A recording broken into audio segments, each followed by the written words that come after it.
किरदार स्टडी में आपका स्वागत है। दोस्तों, अब मैं लगातार इस चैनल पर आ रहा हूँ।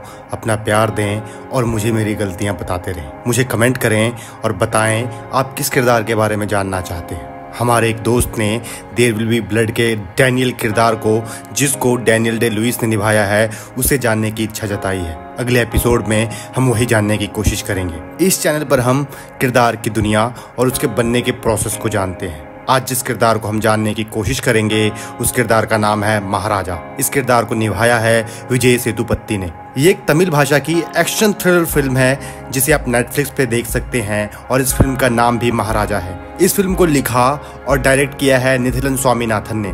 विजय सेतुपति एक बेहतरीन कलाकार हैं जिनके फिल्मों को देखकर हम बहुत कुछ सीख सकते हैं। मुझे उनकी सुपर डिलक्स बहुत पसंद है। आप मुझे बताएं आपको उनका सबसे ज़्यादा काम कौन सा पसंद है।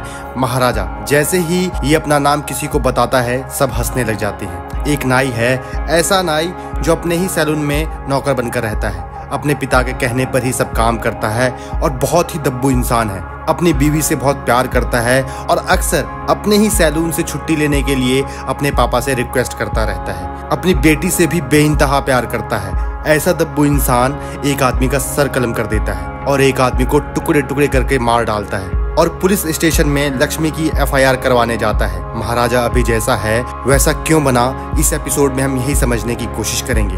आप सभी जानते हैं किसी भी किरदार को जानने के लिए कुछ अहम सवाल होते हैं जिसे हम 5W भी कहते हैं। जैसे किरदार कौन है, किरदार किस समय में है, इस समय की सार्थकता या रेलेवेंसी क्या है, किरदार कहाँ है और किस जगह पर है, जहाँ है वहाँ क्यों है, किरदार के आसपास क्या है, किरदार के बीते जिंदगी में क्या हुआ था, आगे क्या होने वाला है और इस समय क्या हो रहा है, किरदार के संबंध कैसे हैं लोगों से, किसी ऑब्जेक्ट के प्रति या किसी इवेंट के प्रति, किरदार चाहता क्या है अभी और पूरे समय में, किरदार के रास्ते में क्या है और वो क्या कर सकता है उसको पाने के लिए। इन्हीं सवालों की मदद से हम इस किरदार को जानने की कोशिश करेंगे। महाराजा अपनी दुकान हर रात की तरह 10 बजे बंद करता है और घर आता है। देखता है घर का सारा सामान इधर उधर बिखरा पड़ा है। वो जैसे ही अपने कपड़े बदलने जाता है पीछे से कोई हमला करता है। वो बेहोश हो जाता है। जब होश में आता है तो देखता है घर में सारा सामान इधर से उधर बिखरा हुआ है, बस लक्ष्मी गायब है। लक्ष्मी कौन? यही कहानी वो पुलिस वाले को सुना रहा है। वो कहता है लक्ष्मी उसके लोहे की कूड़ेदान का नाम है, वही गायब है।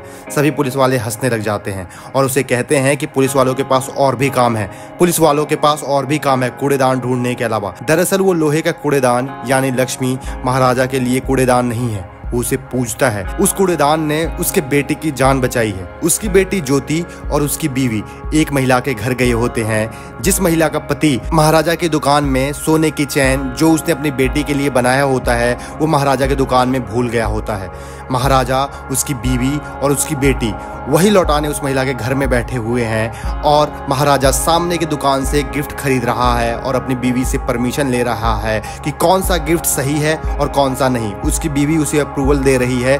तभी महाराजा देखता है कि जिस घर में उसकी बेटी, बीवी और जो दूसरी महिला है वहां बैठी हुई है, उसी घर में एक तेज रफ्तार ट्रक घुस जाता है और वहां दोनों महिला और एक बच्ची मर जाती है। लेकिन लक्ष्मी, वो लोहे का कूड़ेदान ज्योति के ऊपर गिर जाता है जिससे कि वो बच जाती है। लक्ष्मी महाराजा के लिए बहुत अहमियत रखता है, इसीलिए वो रिपोर्ट लिखवाने पुलिस स्टेशन आया है। लेकिन पुलिस वाले उसे बाहर जाने को कहते हैं और उसे बहुत तंग करते हैं। लेकिन महाराजा को किसी भी कीमत में लक्ष्मी चाहिए। उसके लिए वो कुछ भी करने के लिए तैयार हो जाता है। उस कूड़ेदान के लिए 7 लाख रुपए भी देने के लिए तैयार हो जाता है। पुलिस वाले इसे बहुत बेवकूफ समझते हैं कि 500 के कूड़ेदान के लिए पागल 7 लाख रुपए देने के लिए तैयार है। लेकिन महाराजा यहाँ किसी को नहीं बताता असल में लक्ष्मी उसके पास ही है। ये सब उसने कहानी बनाई है।